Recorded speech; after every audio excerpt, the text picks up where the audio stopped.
Welcome to Rally the Tartans, where ancient echoes rise with every throw, where clans gather, steel meets stone, and the past walks beside us. We're lifting culture, throwing tradition, and celebrating the warriors, the history, and the heart of the Highland Games. I'm your host, Michael Paul Wolfgar Lewis. Let's rally the Tartans.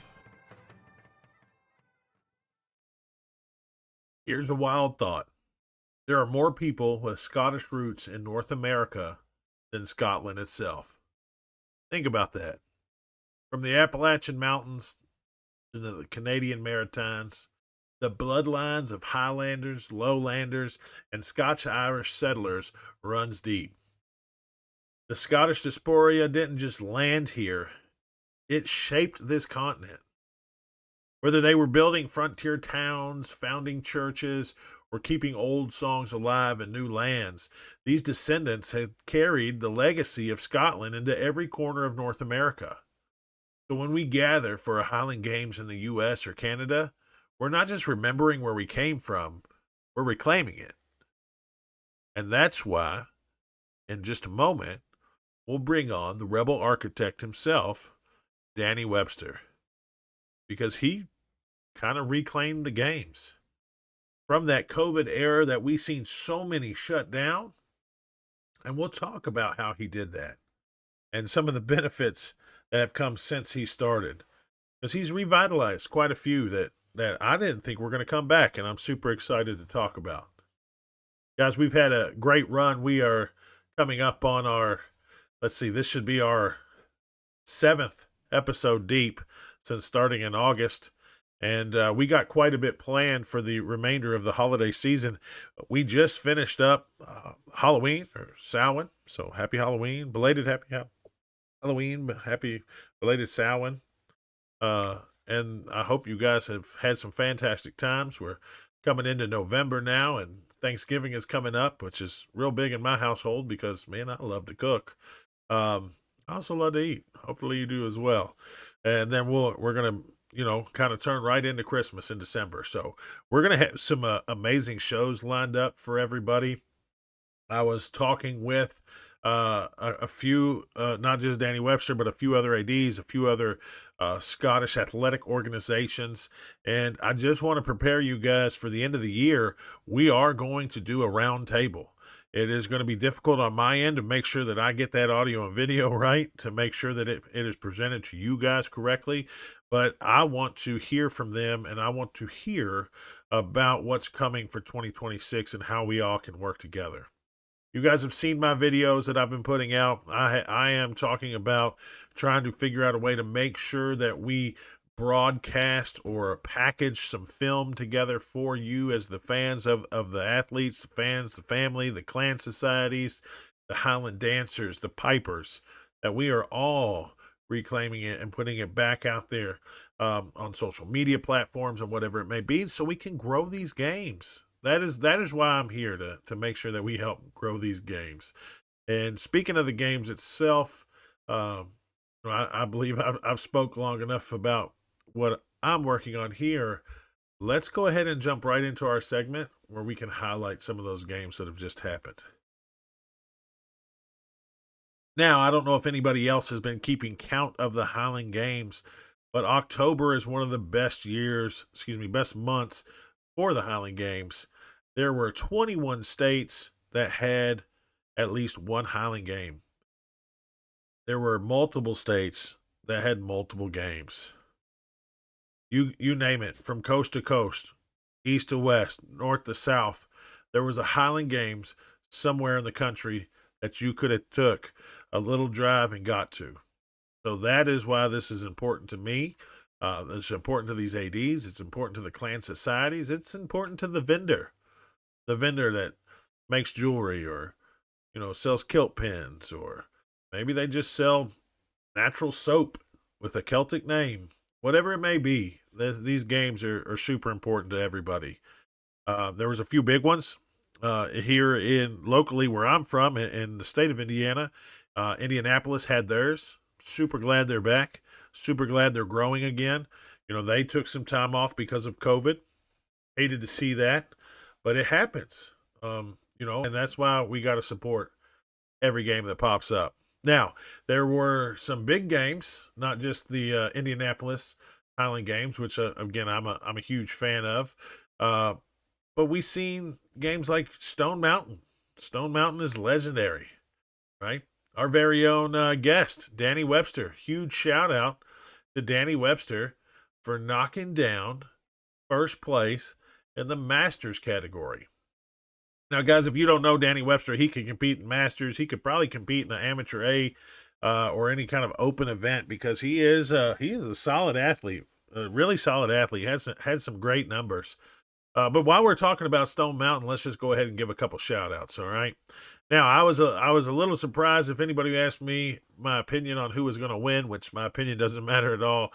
I probably would have picked Jonathan Wayrich, and it looks like he took second place on the podium, second only to Rhett Rutherford. Now, it looks like they were neck and neck all day, competing back and forth for that first place podium position. And it looks like it all came down to the caber. Caber was the qualifier there. Their sheaf toss, both of them hit 26, couldn't get higher. Um, their open stone was inches away from each other. Their heavyweight for distance, inches away from each other. Their lightweight for distance, inches away. Their heavy hammer is a little bit different there. Oh, Rhett got a couple feet further, but I mean, these guys were slugging it out all day. That had to be an amazing show that they were putting out on the field. And I don't have any video of either of those guys to show and share with you. And right here, I can move my big head out of the way. I would love to add video. So if you guys are listening or anybody knows these folks and you give me permission to use whatever you put out, maybe be a TikTok, maybe an Instagram, uh, YouTube, Facebook, whatever it is, if you don't mind me throwing your video up here, I'd love to highlight some winners and their throws and what it looks like so we can make sure that those first timers that are getting out here and finding this podcast because they're trying to gobble up as much information as they did, like let me know if I can use your video. I'm not putting anybody's video up here unless I have expressed permission to do so. I follow most of these guys on TikTok. It's how I kind of watch and keep up with the games that I can't get to. It's hard for me to get to games. I coach summer and fall for football, and then I move right into winter and spring for track and field. But I'm going to get there. So, but I want to highlight this for everybody that is just finding the Highland Games. And maybe I'm more nerdy than others. You guys can tell me. When I first found the Highland Games, I gobbled up every YouTube channel that I could find. I gobbled up every Spotify podcast I could find. I went back and listened to every one of Heavy Light. Some of them I've listened to multiple times. There's a lot of folks out there that I've listened to. I've listened to Beyond the Trig, Trig Talk, Scottish podcasts that have nothing to do with North America, but I love the show. So, real quick shout out though. I brought up Jonathan because he placed number 2. The family must have had a fantastic day because if you drop down to the women's A, Madison Wayrich took first place. What an awesome day for them. And that women's A at Stone Mountain looks super stacked. Sarah Reed came in second. Janine Tierzak came in third. Heather Hardick came in fourth. I mean, it looks like that was a battle all single day for that. And there were some amazing numbers put up there. Real quick, Madison just hit an 84 on light hammer, which was pretty impressive. I don't know what her PR is on that, but I mean that's a dang good throw. We even had some open stones that were pretty awesome. They were pretty close to hitting 40. It was over 37 feet. So great job, ladies. Shout out to you all kicking butt down there. That's awesome. Now they had so many women's A's. They had a women's B class as well at Stone Mountain. I love to see that. I didn't see any novice, and I don't know, or excuse me, not novice, but juniors. Quick shout out to our friends over at Green Top Highland Games in Greenburg, Missouri, middle of the country. Same weekend as Stone Mountain, but they had a great turnout as well down there, man. They had a masters athlete that I hope to I hope to have on the show in a couple of weeks Tom Van Vliek. He took first place in the men's 60 plus. Dude, that is awesome. How awesome is that? I guess this is where I should probably be a better show host and add some some fun stuff and some cheers. Does this even make a difference to you guys on the listening end? Way to go, Tom. You rocked it, buddy. Good job for you, my man. You know, I have little things where I can add certain sounds, and I just don't know how silly we should get with this. I plan on busting this stuff out. We got all kinds of stuff out here that little tips and tricks I'm going to be using, but I don't know what you guys want, so I'm just kind of producing it as I go, and we'll see. Green Top Highland Games, though, as I was talking about them, just to get back on track for you guys, and I'm sorry, I'm a talker, I'll go. They had a juniors class, man, 13 to 17. Wasn't a big showing, but they at least had one person. And that brings me back to my kind of talk with when we're recapping these Highland Games. What do we see? Where do we see some holes at? And I know it's hard. Everybody's based off of volunteers and what they're doing, but hey, ADs, if you can't do it and you want me to reach out to the local high schools to invite their track and field teams, specifically their field throwers, their shot putters, their weight for distance, their discus throwers, their hammer throwers. I know we don't do hammer in high school, but whatever it may be, let me know. I would be glad to spearhead that because the juniors are the future, right? That we have stacked masters classes in most of the states we go to. Florida, of course, is you. I mean, you could probably fill a whole weekend just of masters every weekend. But in Kentucky, Indiana, all these other states, Virginia and stuff like that, coast to coast, really, I want to see more juniors out there. That's kind of a personal project of mine that I want to take on. So if you need help building up junior classes, let me know. I'm down to help. Missouri also came out pretty thick though. They had the ABC for amateurs. So they had some novice, they had some folks that are kind of getting their way, and then they produced some really good amateur A's, man. Nathan Hauser, however you say his name there. I apologize, bud. He had a pretty good day. He hit it over 16 feet on the wob. If you're new to Highland Games, if you haven't figured out what wob is yet, it's weight over bar, where you take that 56-pound weight and get it as high up as you can. They had some great folks, so make sure you guys get out and start checking out all these. Like I said, 21 states. Missouri had two Highland Games in October. It's kind of same with New York. New York had a couple. Um, we've seen them in Georgia, Arkansas, Illinois, Indiana, Tennessee, New Jersey, Virginia, Maine, Missouri. Of course, we had Louisiana, we had New Mexico, we had Utah, California. So there was no place really that didn't have some sort of Highland Games. And to me, I've really only done this on the East Coast myself. From you know, let's see, I've been to Cleveland all the way down to I don't know what my most southern Florida game is, but I've been to a few in Florida. And I've used all those to go see family. Even my wife's family, we went out there because they're Grahams. So shout out to Clan Graham. I want to get out to the West Coast. I have a bunch of Campbells scattered out there that I've never really got to meet. I talked to one on text message, but we've never really got to meet. Well, we've talked on the phone too. Um, but she's got a brother named Roy that's supposedly a big hunter. I did send him a message and haven't really heard much back from him. And then there's all kinds of folks out there. So that I want to go and meet and see. And what better way than to go to a Highland Games and do that? So real quick, I know I know you guys are tired of me talking about the Highland Games and the little recap. Just a shout out to everybody that has went and hustled and put their body on the line to put a show on the field.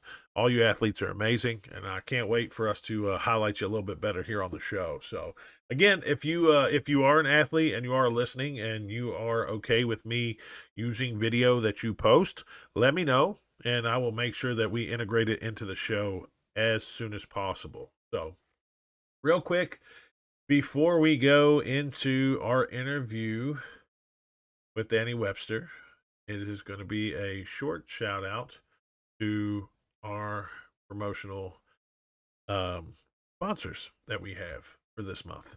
I would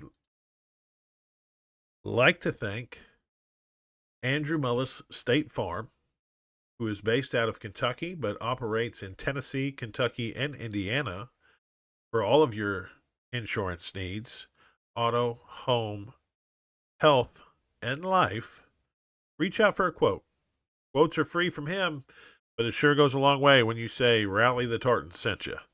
So call over there, 502-449-4300. Tell them Rally the Tartans sent you, and specifically ask him about life and health.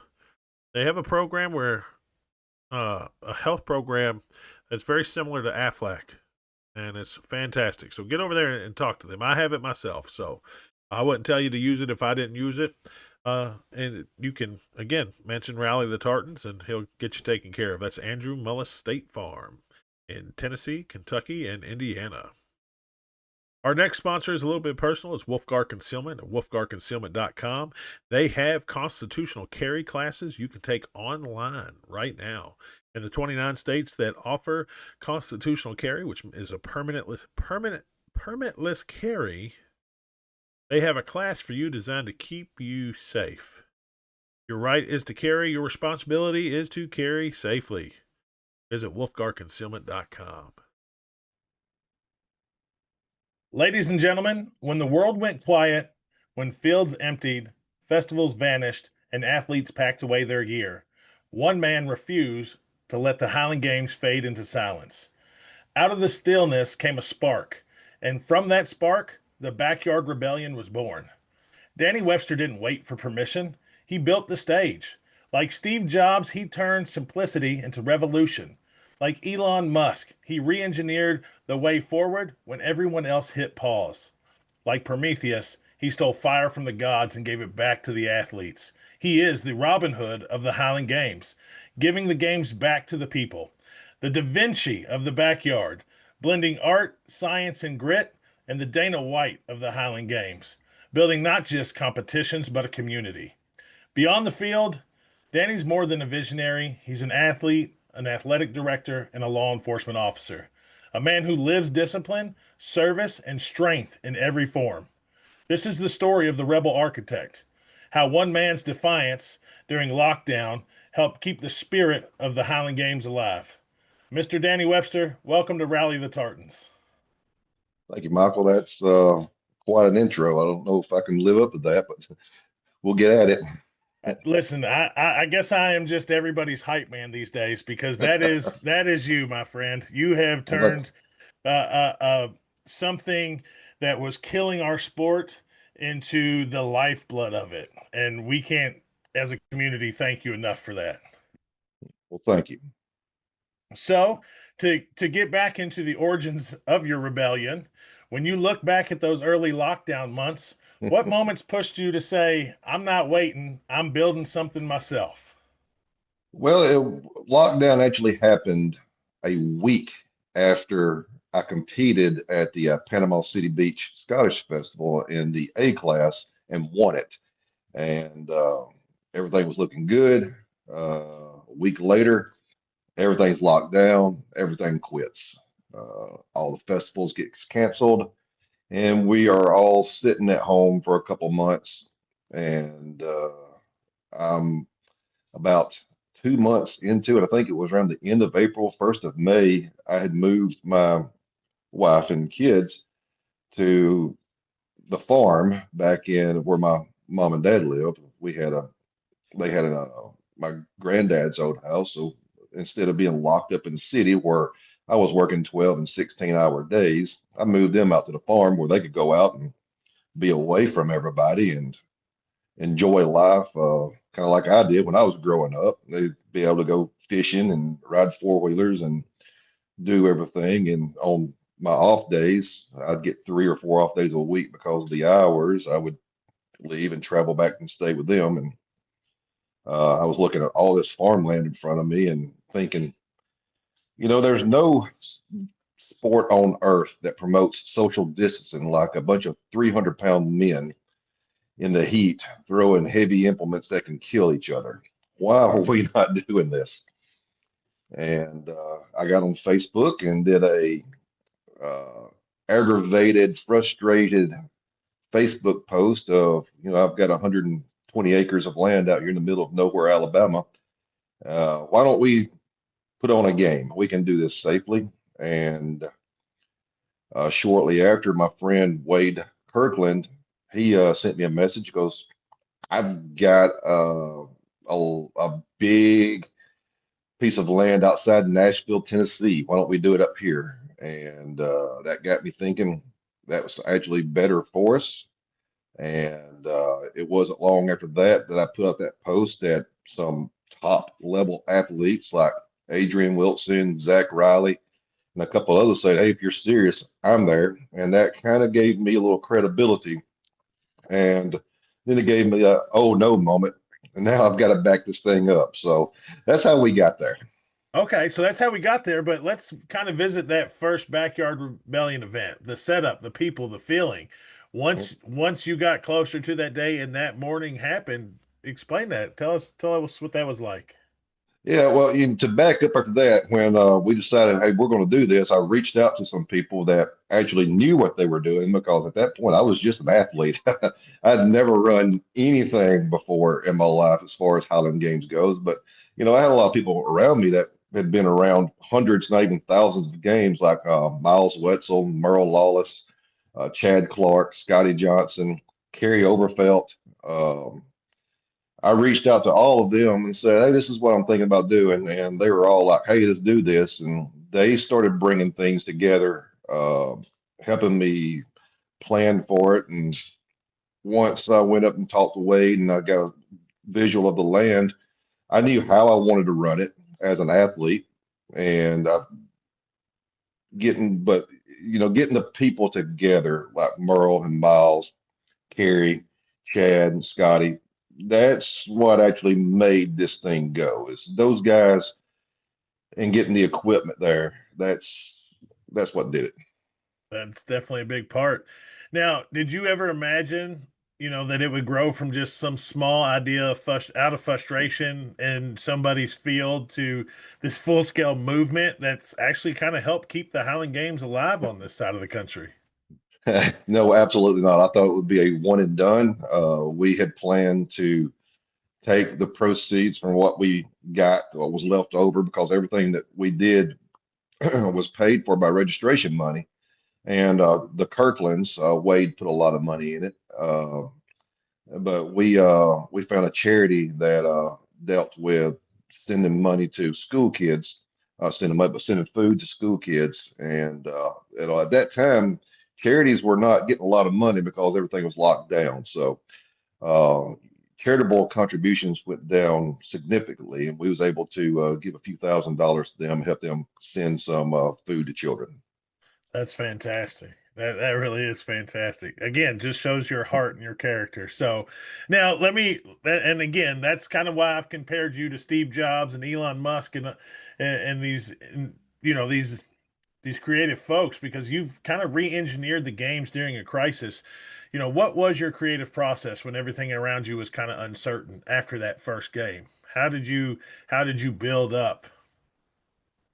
Oh, well, after I ran the first game that was successful, I had Susan Brown from Celtic Fest, Mississippi, was actually the first person who ran a festival that contacted me and said, "Hey, we want to get Celtic Fest, Mississippi going again."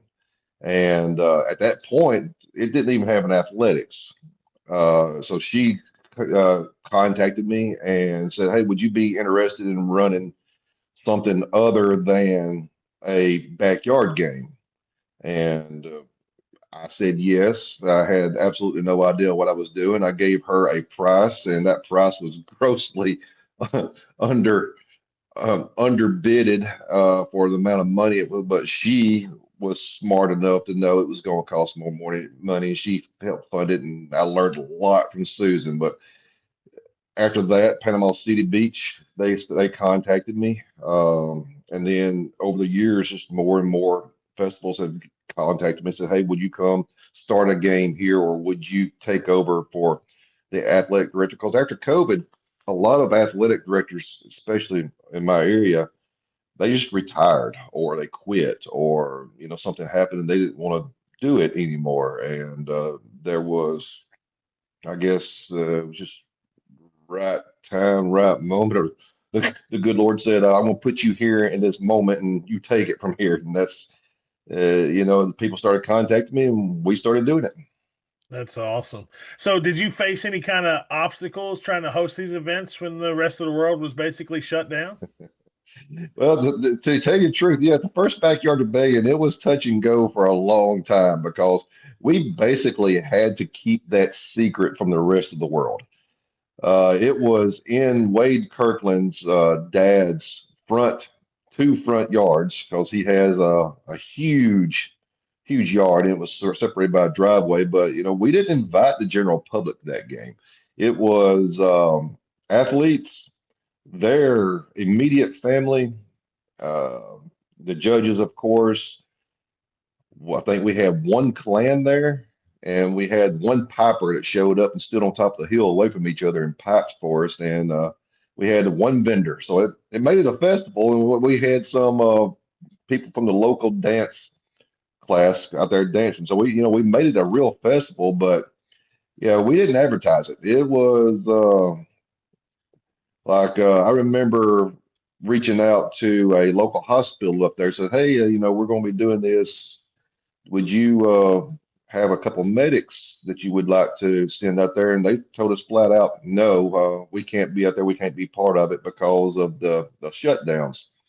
And so, we I was worried that at one point when we were planning this, that if something's going to come in and shut us down, or someone's going to get wind of this, and we're going to talk to the local officials. But it never happened. Luckily, we lived in the South where they were way more lenient than other parts of the country on that, and we got it done. And looking back at it, it was still. I don't know how we got it done, but I was just surrounded by a bunch of great people that helped me get it. That's amazing. I myself was in Southwest Florida, and I'm not sure they even recognized COVID. Southwest Florida was a little different down there. That we seen it in the paper, seen it on the news, but I didn't have too much shutdown. A couple of us, myself, my wife worked in like medical facilities, medical, Mhm. or my wife was an activities director at a senior living home, so she had to mask up. But other than that, man, we didn't we didn't see very much of it. But Yeah, salt water and sand was the cure for me. So, that's but right. let's get back to you because this is what the show is all about. The name itself, Backyard Rebellion, it really just feels like a battle cry. What's that phrase mean to you personally? Uh, it's what I called what we would do when when I made that Facebook post. It was something that just came out. It wasn't planned. Like I said, it was just an irritated, frustrated Facebook post, me venting. Well, why don't we just all get together on this 100 acres out in the middle of nowhere, and we'll have our own little backyard rebellion? And it stuck. I have thought about changing the name a couple times, and people tell me, "Nope, that's you. Keep it." And that's what we do. And it just means to me that we're going to go out, we're going to do what we want to do, and have some fun and keep things going. And if you know any history about the Scots, we kind of fit right into their bloodline on that. Oh, for sure, and that's kind of why I call you the Robin Hood of the Highland Games. You stole it back, you gave it to the people. So, how intentional was it to make these games accessible again after those first couple games? After we had success and the athletes really liked what we were doing, and I got the feedback from the judges, the other athletic directors that were part of it, and of course, all the athletes. I wanted to take it and grow it because where I live in Alabama, it's 5 hours to any game. And I had to I had the naive idea that, hey, I'm going to create all these games. I don't have more games I can throw in. That's not the way it kind of works out. I run more games now that I get to compete in, but yeah, it became, I'm going to do this now because I think I can do it at a high level, and I think I can bring this back to where it's athlete friendly and give everybody a community and give everybody a family in my neck of the woods that that's just not common. And that's always been my goal since after the first game. That's awesome. So, do you think this grassroots spirit is just going to continue shaping the Highland Games future, or are we going to see this and the Backyard Rebellion kind of turn into those big festivals, sanctioned circuits, where we have championships, and you are right smack dab in the middle of that? Uh, I've seen a lot of ever since COVID and ever since we started and we did the backyard debate. I've seen some groups. I've been in close contact with some groups who have said, "Hey, we want to model what after what you did," and you've got more athletic directors now, a little bit younger athletic directors, which is always good. Hopefully, one day someone will take my spot. Uh, and I think it will keep on growing. I know North Alabama, they've got a game I'm going to be participating in 3 weeks. They're just starting a backyard game up there, and it's great. I can't wait to go up there and compete in it. So hopefully, more and more people realize, if you call and ask for help in this community, people will help you, and people will help you get something started. It doesn't have to be a huge game to go out and have fun because every there's a place for everything in this. There's a place for your huge games, and there's a place for your backyard games, and they all feed into each other, and you can't have one without the other. And that's just my belief. You gotta have something feeding into the huge games because I can get into my philosophy on athletes and big games, and a lot of people are not going to like it, but there's a place for everyone here, and I think that's where we go with it. I love it. I love it. So, during all these hard times when the world has felt super heavy, trying to make all this a reality and building it into what you have, what's kind of kept your flame lit? And when we go and put on a game and everybody's enjoying themselves, having a great time, people are going out and saying, "Man, I didn't even know this existed," and "Oh, this is so much fun," and "Hey, I've got something that I can look forward to and I can train for," or just seeing everybody's reactions, having a great time, and making the new connections, new friends, and getting into something that's physical and being healthy. That's what I like. When people are having a great time, doesn't matter how tired I am or how I wanted to be out there throwing myself. I know I served a better purpose putting that on and giving the 20, 30, 40 athletes I have there an opportunity. And, in a couple of weeks, maybe I'll get to go throw. So, how do you motivate others to keep training and throwing and a belief that these games aren't just back, but they are growing at a rapid rate? Well, once you get into this sport and you get hooked, you don't have to motivate anybody. You either love it or you're probably not going to be back. I've never had to motivate an athlete as far as that goes. Now, I have created a couple championship games. I have the women's Eastern United States Championship game, which I modeled after the men's East Coast Championship game. Um, I didn't think it was right that there was a men's East Coast Championship game for the last 20 plus years and there wasn't a women equivalent. So my daughter, my oldest daughter, she actually started throwing a few years ago, and I was like, well, I'm going to make this. You know, we're gonna do this, and I stepped out and started organizing a women's East Coast Championship game. Now my daughter, she doesn't throw anymore. She's a nurse. She graduated college, just got married. So maybe in the future she'll get back into it. Who knows? But yeah, as far as motivation athletes goes, if you put a game on that is athlete friendly and put it in good locations where you want to travel to, they motivate themselves. I love that. I'm a girl dad as well. Three daughters, all daughters. That's why I was gray before I was 30.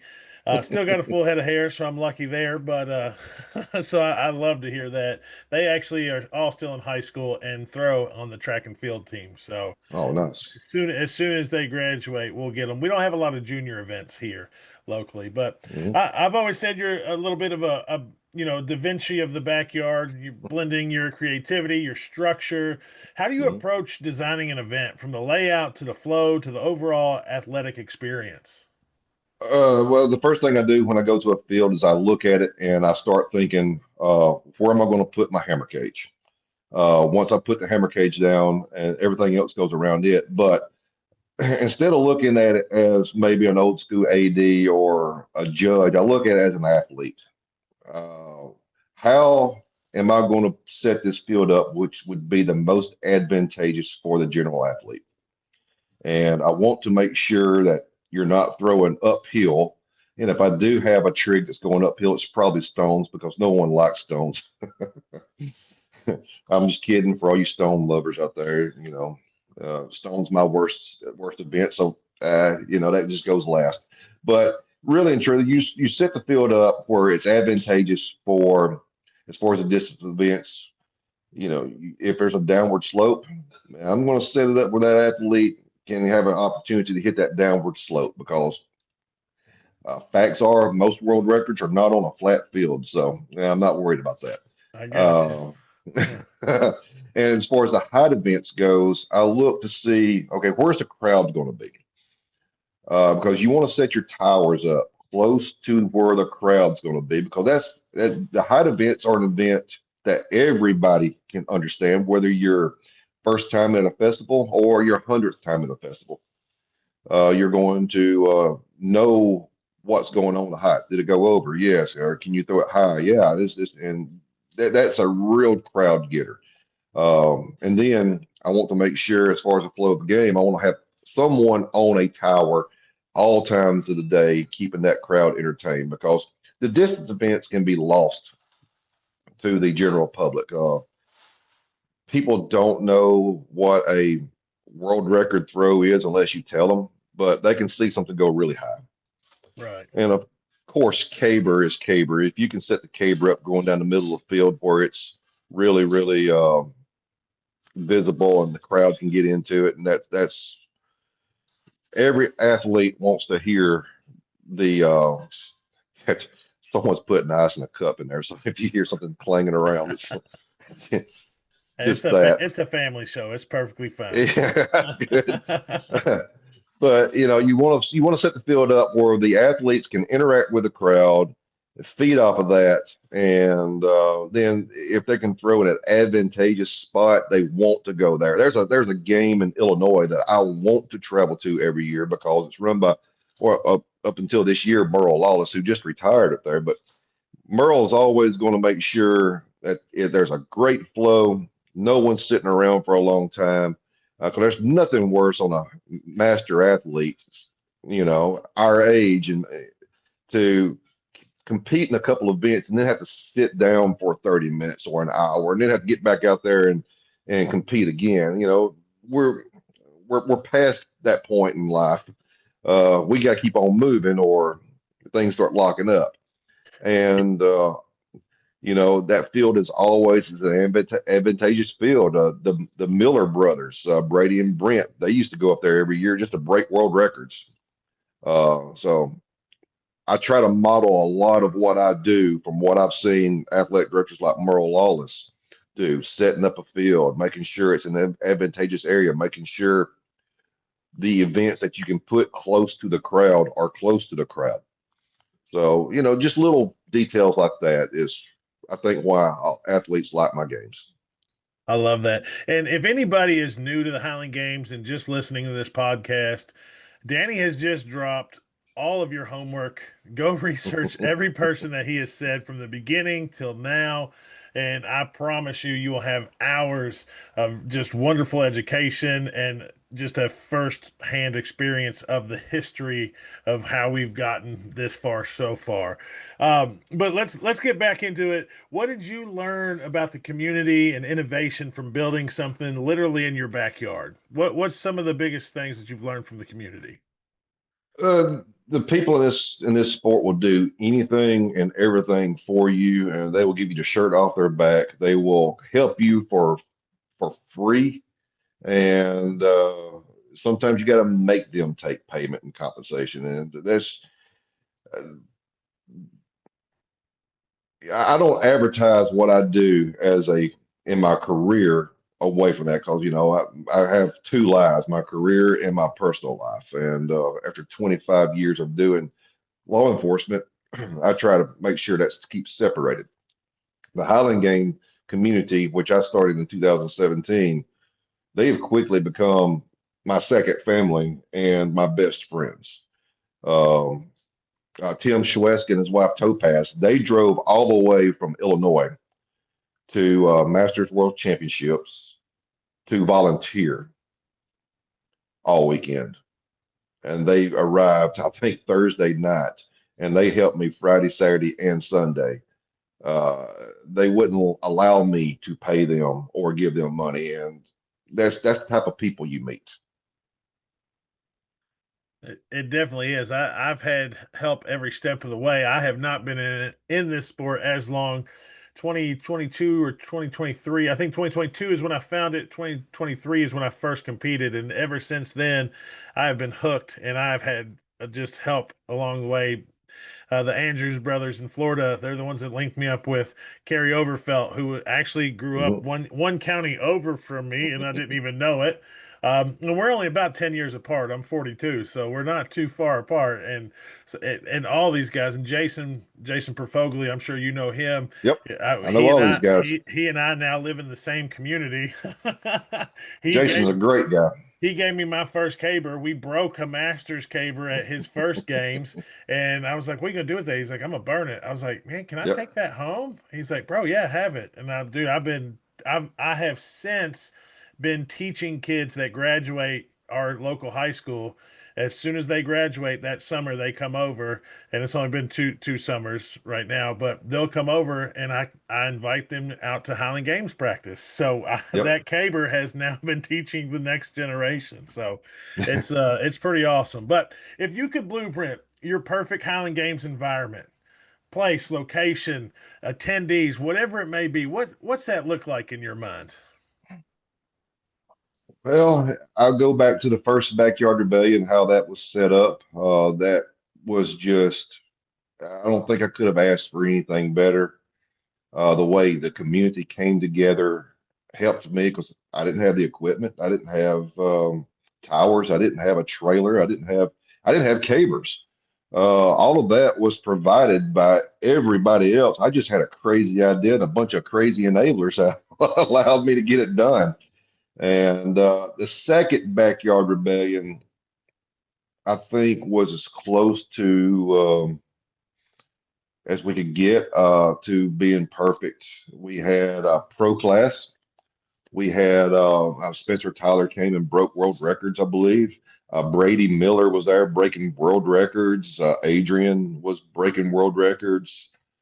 Teresa Nystrom broke several world records. It was a great experience, and we had two athletes that were having dire medical issues. One was in a COVID coma, and one had stage 4 cancer. And we were able to give them both cash, give their families cash at the end of the day. And I know a couple of my pros, they took the money that was given them as their payment, and they donated it to the cash fund. And you don't see that in other strength sports.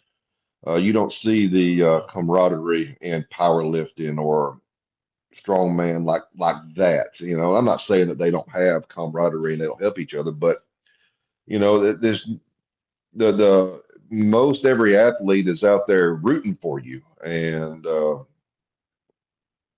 it's just different from other sports that I've competed in. As far as running a game and the blueprint, Celtic Fest Mississippi this year, As close to perfect as I can say. That was the venue was absolutely great. It's on a reservoir in Brandon, Mississippi. So you're overlooking the water. You got a nice breeze all day. The field was great. We run 185 athletes through. No athlete was on the field for more than 4.5 hours a day. That's The awesome. There was no downtime. They run through. I ran basically two games, and it was broken up into two fields. I had two assistant athletic directors, all of my judges there, and we were able to get world championships done with and crown of with no major issues, no downtime, no athletes sitting around complaining about getting hot or getting stove up because you have 185 masters athletes there. No one wanted to sit down and rest. It was time to get going. And one day they would do three events. They would do caber sheep wob. And the second day they would do all the distance events, which both stones, both weights, and both hammers, or vice versa. And that ran like clockwork. I worked for 13 months on setting up the rotation and networking with other ADs and judges and making sure we were all on the same page. And it was really, really great to see that plan come together and work. I had two scorekeepers. My wife and my mother were there keeping scores, and they made sure everything stayed on track and stayed in line because the they're the ones that run as far as the paperwork and making sure everything gets there correctly. I don't have many regrets in life. I regret missing that as a spectator because I have seen video and heard nothing but amazing things about that show. So hopefully you do it again and I will be at the next one. We are going to try to fund a bus next year. We are going to buy a school bus and convert it into the podcast room. So I don't I think I said that publicly already. If not, I just broke that. So we'll go from there. Oh, cool. Listen, I am very much a believer that we got to get active and we got to get out to as many as possible. This has started as a hobby. I have spent bare none on doing this, just kind of the stuff we had laying around, and it's starting to do well. So hopefully you see me in a big Rally the Tartans bus next year. We'll see That'd how be that awesome. goes. Yeah, you go to Celtic Fest, Mississippi, have a hookup, and you can actually camp on the field. Ah, see, yeah, we got to get a bus. We got to go. We got to make sure that happens. But a little Which bit more. I Go will, I ahead. will, I will, I will break some news to you. And no one's heard it. And you'll be hearing it here first. Celtic Fest, Mississippi contacted me just the other day, and they were a success. We are back next year, second weekend of October, and we will be doing a pro challenge, which will mean there'll be pro men and pro women teamed up, both competing as a team to win some money. That is fantastic news. I can't believe you just broke that on the show. Thank you so much. That is fantastic, man. So, man, I don't, well, I'll tell you what, I'm not going to ask any questions. We'll let the internet do that enough. Let's get back into a little bit more of your story. You're not just an organizer. Obviously, you're an athlete, a law enforcement officer, a family man. How have those experiences shaped your leadership style within these games? Well, the law enforcement, which I've been for 25 years, it gives me extreme structure. And, I've taken a lot of credit for, or people have given me a lot of credit for the way Celtic Fest Mississippi and the World Championships ran this year. But, you know, being able to put the right people on your team and being able to put the right pieces on the board, you can have the best laid plans in the world. Unless you have the right people implementing those plans, they're just scribblings of a madman on a piece of paper. So it all starts with organizing, coming up with your structure, and laying down a set of ground rules, and then sticking by your rules. That's how everything works, and that takes me back to my paramilitary training of coming up with a plan, making sure you got the right people in place, and then executing that plan. Uh, Family man, everything I do is because of the family being allowing me to do it, and that, and I've already hit on the athletic side. You know, if you set the field up friendly to athletes, the athletes want to come, and happy athletes put on a good show. That's amazing. And I think you're a great representation of Clan Webster. They couldn't have a better person out there representing the family either. But I gotta ask, just for fun, what's harder for you, keeping competitors in line or suspects? And you can even, dwindle that down to keeping masters athletes in line or suspects. Oh wow, it's definitely athletes. Yeah, it's definitely athletes because, and it's the elite athletes that will actually try you the most because they're always looking for an advantage. And but that goes back with having your rules. You know, I have the rules for my games on my website, and I know them front and back because I wrote them. Uh, Instead of just taking something copied and pasting, when I took my rules, which were from like NASGA, was from the NASGA database, and instead of copying and pasting, I actually had it and I typed them out so I would memorize them. And of course, being an athlete, I've always been a stickler for the rules, even when I was playing other sports. So I'm one of those people, I'll read the rule book because, it's beneficial as an athlete. I don't care what sport you're in to know the rules front and back. That way, if there's a rule you can take advantage of, you can take advantage of because you're not going to beat me on technicality. If I can use a rule and or a loophole and get an advantage, that's what I'm going to do. Absolutely. So, you Absolutely. know, keeping the athletes in line, that's way more difficult than suspects. Usually, at this point in my professional career, if I'm talking to you, you've already done something really, really bad, and then I've got investigators that work for me, and I've moved on to basically a desk job and assigning cases and reviewing court documents going to court. So, and I'm perfectly fine doing that. I bet. I bet. So let's just talk a little legacy and future because we are coming to the end of this. I know you're a busy man and you got a lot to do and a lot on your plate. What do you hope people say about the Backyard Rebellion 10 years from now? Oh, well, I hope we're still around. But I hope they look back and say, we did it for the right reasons. We made changes that were needed, and I just want everybody to know that, we want to put on the best show possible, given the most athletes possible times to come out, get involved, and participate in the sport they love. Because if I didn't love the sport, I sure wouldn't do it because there's absolutely no money in it. Anybody who thinks, I think Kerry said this, anybody who thinks you're going to make money in the Highland Games is, and they need to have a sanity check. Uh, you're not going to do it. So you got to love what you're doing, and I hope that shows in everything we do. And people will see my grumpy face sometimes, but it's not because I'm in a bad mood. It's just when I'm running a game or if I'm competing, I'm super focused on, especially if I'm running. If I'm out, being an AD wears me out. It I can sure does. compete. I can compete in the A class. And at the end of the day, throw to 56, and I'll be a little sore, but I'm still moving around. After running a game, after being the AD, at the end of the day, I'm useless. I think my wife has tried to actually get a wheelchair for me a couple of times because I can't. You know, are you okay? Do I need to take you to the hospital? No, I'll be all right. So, but being an AD just takes it out of you. People, I don't until you do it, you don't understand that.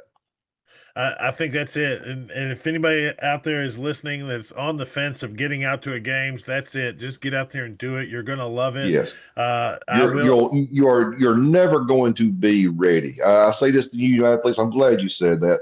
I hear athletes, especially like power lifters or strongman. Well, I'm going to train and I'll get out there when I get ready. You're never ready. get out there and compete. The first time I picked up an implement, Miles Wetzel found me in a gym. I was working out, and I did not know who he was. I'd spoken to him a couple of times, but he comes to me and says, "Hey, you ever tried Highland Games?" And I said, "What's that?" And he, told me what it was, and he said, "I think you'd be good at it. You got the right body type." And I was like, "Oh, okay." I was 39 years old at the time, and he said, "Well, come out Saturday and practice with him." I did, and I went out there, and I was so horrible at it that I had to keep on showing up because I knew I'd just insulted my heritage and my ancestors, and I had to get better.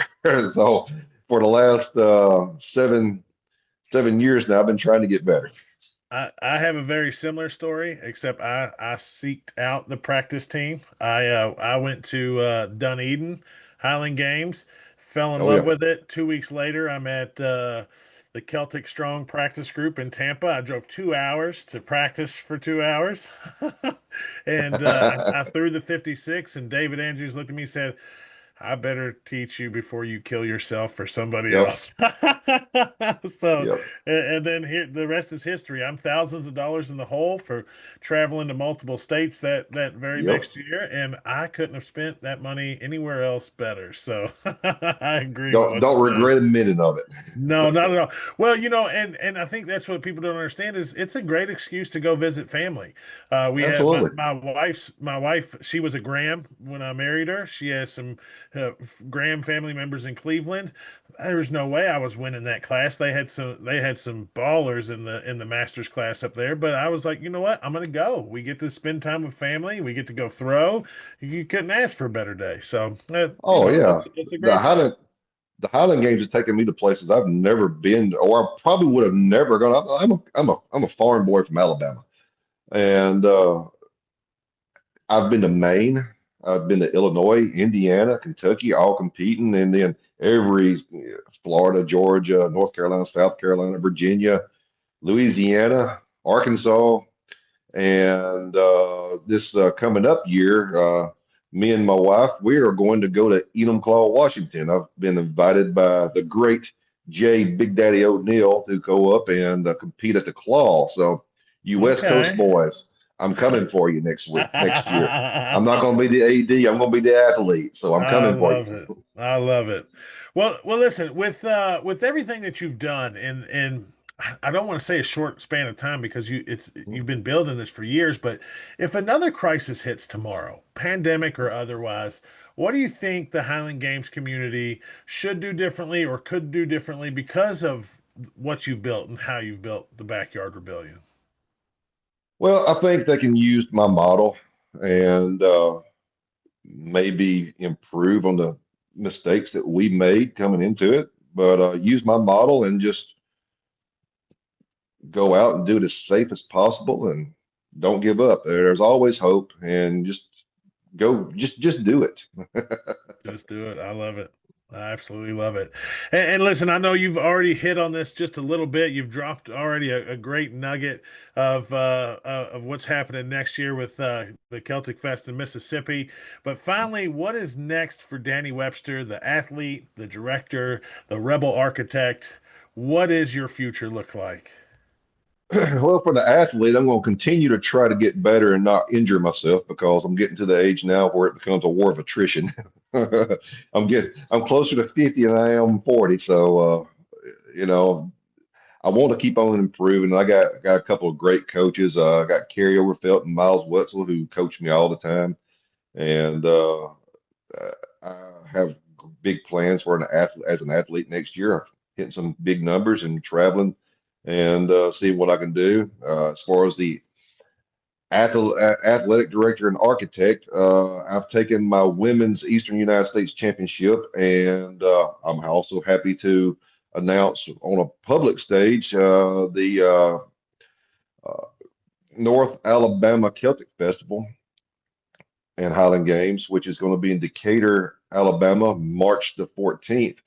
They are actually paying the invitees $200 and an athlete and giving 6 hotel rooms to 12 athletes. So We will have Okay. our Eastern United States Championship, which I want to turn into a playoff system for the Highland Games, which would be kind of unheard of, where the top six finishers of my game would move on to face the top six finishers of the West Coast game in a play-in style national championship. Because the way you get into my game is you have to win a game east of the Mississippi. And after that, I take the total point numbers and kind of rank you 1 through 12 or 1 through 20, and I invite the top 12. And I think it's a great system where you're not just relying on numbers. There's actually a qualification, and I hope it encourages athletes that you may have to travel to a couple more games to get that win because, I'm a decent thrower, but if I show up to a game with Zach Riley, Zach's probably going to beat me. Right.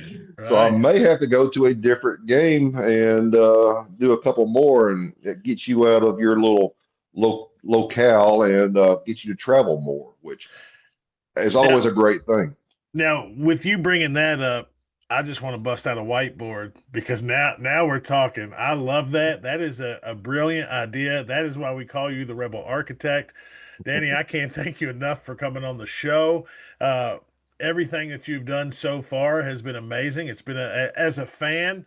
I know we've talked a few times. We're not necessarily best friends yet, but I tell you what, man, I love what you're doing. I appreciate it. I thank you. The next generations are gonna see what you've carved into stone, and they're gonna put you on a pedestal, man.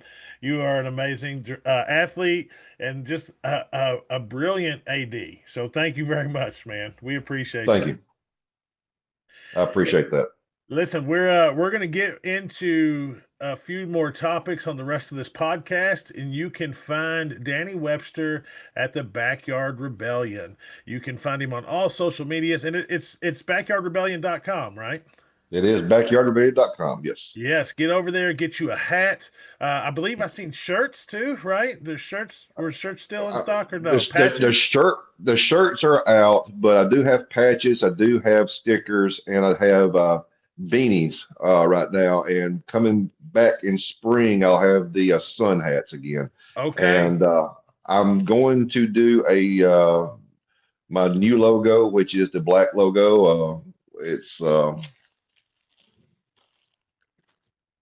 that is going to be Yes. on a shirt with and but I haven't got that done yet. It'll probably be next year. So there will Okay. be new shirts with the new logos, and I try to only do that once every few years. I think the last shirt order I did was 2023. I don't want to burn people out.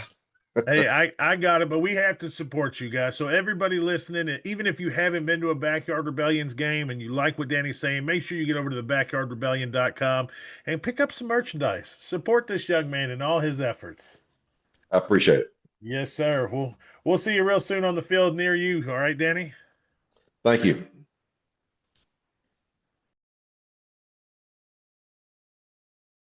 Hey, ladies and gentlemen, we are going to have a stacked and packed November for you.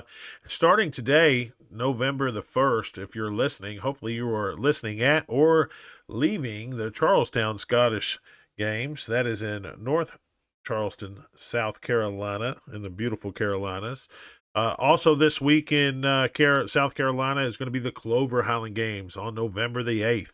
I believe they also have a lightweight games the same day there. Moving on out to the middle of the country, Oklahoma City. Oklahoma City is going to have their national championship. That's going to be November 8th and November 9th. Shout out to all those Okies out there. I was born in Oklahoma myself, so I'll be watching that one pretty close. Swinging back down to the Gulf, the Highlands and Islands down in Gulfport, Mississippi. Also another 2-day games for you, November 8th and November 9th. We are going to bounce over to Elkmont, Alabama for the Battle of Sulphur Creek. It is going to be a awesome showdown over there. Those are the games that I know of so far for November. Of course, later on this month, on the 15th, we'll be dropping another episode with you guys and giving you some recaps of the ones that went on.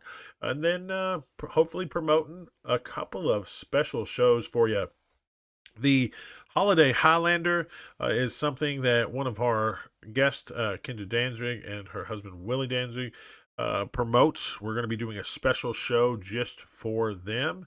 And then in Florida, we'll be talking about Clan Kringle. The Foundation of Scottish Athletics throws a charitable event as well, like the Holiday Highlander, called the Clan Kringle Games.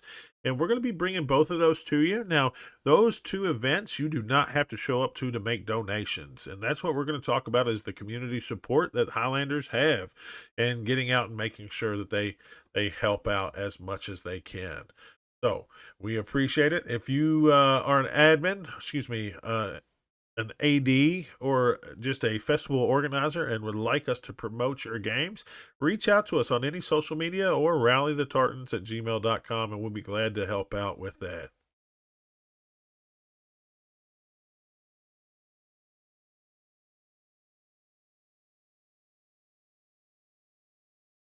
Now, for our cultural conversation, I want you to think about those ancient Scottish hills where kings rose and empires fell. That's where the Scottish spirit was born. A spirit of endurance, of pride, of belonging. And when Scots crossed the oceans, that spirit went with them. Not carried in their luggage, but in their blood. From the clearances of the Highlands to the promise of a new world, the Scottish Diaspora stretched across the seas. They came with little more than faith, names heavy with lineage: Campbell, MacDonald, MacLeod, and a fierce will to start anew. The Scots didn't just immigrate, they transplanted a culture. Every ceilidh, every reel, every stone lifted in a field, it was a way to say, we are still here. In the young United States, from Nova Scotia to the Carolinas, the Highland Games would become both memory and message. A celebration of strength, heritage, and the endurance of identity. The first Highland gatherings on American soil were humble affairs: a few farmers, a field, and a sound of pipes echoing across the hills. But soon it grew. In the aftermath of the Revolution and Civil War, the Highland Games offered something more than competition. They were communion, a bridge between the old world and the new, between ancestral memory and modern identity. It wasn't just sport, it was a homecoming for those who had never been home. At Grandfather Mountain, Stone Mountain, and Pleasantation, the games became a sacred ritual of diaspora. Each caber raised was a monument, each throw a testament. And from the Carolinas to California, the pipes called again, summoning clans long scattered to gather once more. What began as a remembrance of became kind of a rebirth. The Scottish Games in America were not echoes, they were evolution, a living tradition forged from the sweat of modern athletes who honor ancient ways. Here, heritage is not a relic, it's a reunion. In every tartan, a lineage. In every drumbeat, a heartbeat. Clan societies became keepers of the story, not to dwell in the past, but to build a future worthy of it. As a representative of Clan Campbell, when we raise our banners at the games, it's not ceremony, it's a covenant, a promise that our ancestors' struggles were not in vain. The games became a refuge for Scottish American soul, uniting families, veterans, musicians, and athletes under one sound, one sky, and one shared history. Today, the Highland Games in America are more than nostalgia. They are a living epic where tradition meets that transformation. It's a stage for strength, story, and soul. I know when I throw, I feel the weight of history, but I also feel the wind of change. In the age of steel and screens, the games remind us something eternal. That heritage is not something you inherit, it's something you lift. Across oceans and generations, the Scots carried their games, and in doing so, carried that soul. From glen to game, from exile to endurance, the Diaspora became a dynasty of spirit. And still, every summer, across American fields, the call rings out once more. Come gather the clans. The games have begun. This episode is dedicated to the millions of Scots and their descendants who carried the Highland spirit across the world, and to those who still lift, throw, and play in its honor.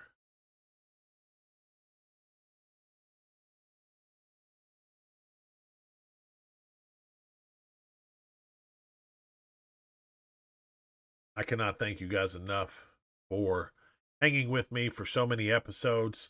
I know it's 7 in, and we've got a lot of work to do on our end, but this is a passion project.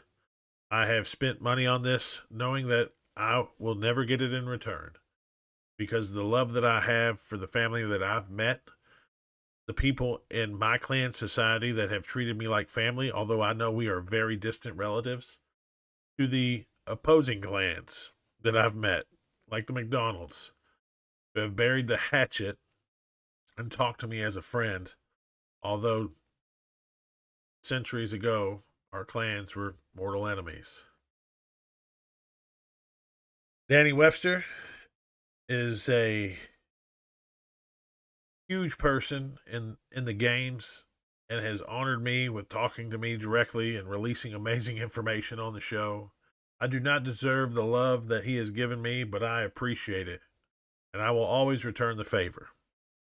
So, if you've gotten this far, please head over to backyardrebellion.com, pick up something to support Danny and his movement in the Backyard Rebellion, because it's important that we make sure we take care of those who take care of us.